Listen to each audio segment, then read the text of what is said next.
Do you want to know what sucks? Reality. But do you know what is awesome? Quite a few things which aren't really relevant to the point I'm trying to make, but fantasy. Why would you go to the shops and buy things with the money that took you days of hard work to afford, when you can just spend a few hours making an easy steal and grabbing yourself a nicer home? A place of solitude, relaxation, away from the real world problems. Your wife. Need a holiday? Want adventure but hate customs and other annoying pedestrians that just get in your way so much that you want to go on a killing spree while screaming out "come at me bitches" at the top of your lungs? Then you probably need psychiatric help. But in the meantime, check out Los Santos, where you can defy death from the comfort of your own home. Hey everybody, how's it hanging? So this week we have a nice little title that's had every geek wetting themselves in anticipation and every wannabe gangster cruising to the store at midnight. Grand Theft Auto 5. The only console game I've ever played that makes you install the game for 20 minutes before letting you play, which is almost as annoying as the 5-minute loading screen every time you boot up the game, but that's nothing new to Rockstar, is it?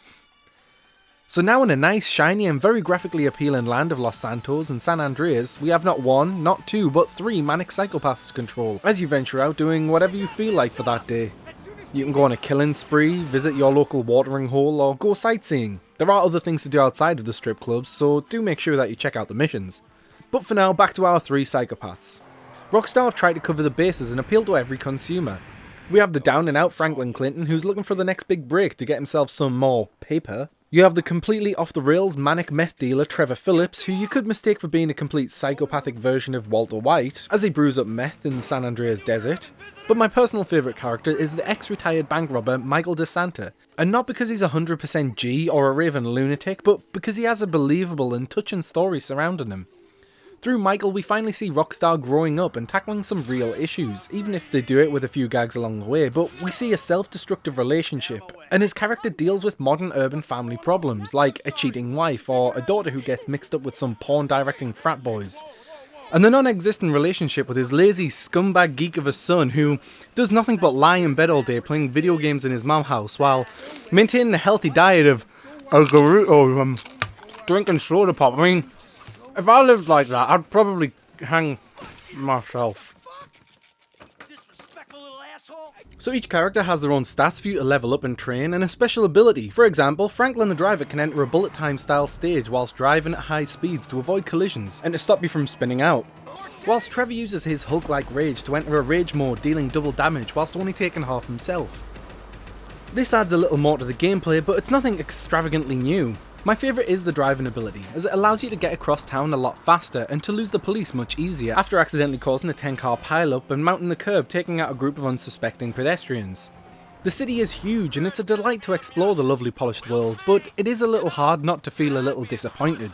The world is fantastic and detailed, yes. Non-playable characters always seem to be doing something, which allows for a great sense of immersion into the world, but looking at it, the gameplay is just like GTA 4 with a few slight tweaks here and there and a new lick of paint. I still dislike the running and jumping mechanics. Often my character would headbutt a wall instead of jumping it, and whilst running cross country, the characters still feel like they have the basic motor skills of a crack-hole's unwanted toddler, which seems to come across into their driving. The cars handle the same way they have since Vice City, feeling light and hard to handle, but maybe that's just me. The game really excels during missions, especially the heist-style missions, where you have to use all 3 characters together to perform different tasks in order to pull off some extravagant missions. It's absolutely fantastic, especially the ones where you can set up yourself, bringing in chosen help as extra gunmen, drivers, or even computer hackers to get the job done. I feel the way that you scope out the heists and deciding on which way to handle a job adds an extra layer of depth to the missions. Unfortunately, these missions feel like they're few and far between, and as I've been playing this game for a solid week, I'd like to say that this is what I want to see more of.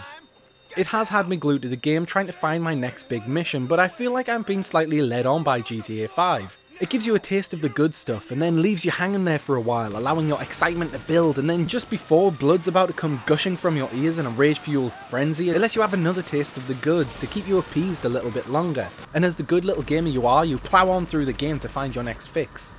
Seriously, if GTA 5 had none of the go from A to B missions, or get this, destroy that, or go whack this guy off, then this could be the perfect game. But it's not. A fast travel system in which you could take your own car would not go amiss neither, but it's nice to know every action in the world has an opposite reaction. Either you can drive yourself to a location and have your vehicle, or you can save 5 to 10 minutes and get a taxi cab there, but have to steal a car and potentially spend 5 to 10 minutes losing the police. I do feel I spend most of my time running around on needless missions when all I want to do is be a kick-ass bank robber. This does not mean, however, I dislike GTA 5, it's the complete opposite. I'm enjoying this game way too much for it to be. It's more of a love-hate relationship, and like a bickering couple, we have to make this work, not for our sake, but for the children. The world is huge and there is so much to do, and it's nice to see Rockstar give a tip of the hat to their zany, crazy humour, but maintain a level head. GTA 5 is so much fun, with hundreds of things to do and see. It promises for days worth of gameplay and is completely worth the money you're going to be spending on the game. Also, with Grand Theft Auto Online coming soon, it promises to greatly expand the world and create a groundbreaking gaming experience that I hope you enjoy just as much as me. So if you enjoyed this video, why not slap that like button, and if not, tell me why. Thanks for watching guys, and if you want to see more GTA 5 then give me a shout, I'll do my best. I've been Immersed Jim and I'll catch you next time on Immersed Gamer.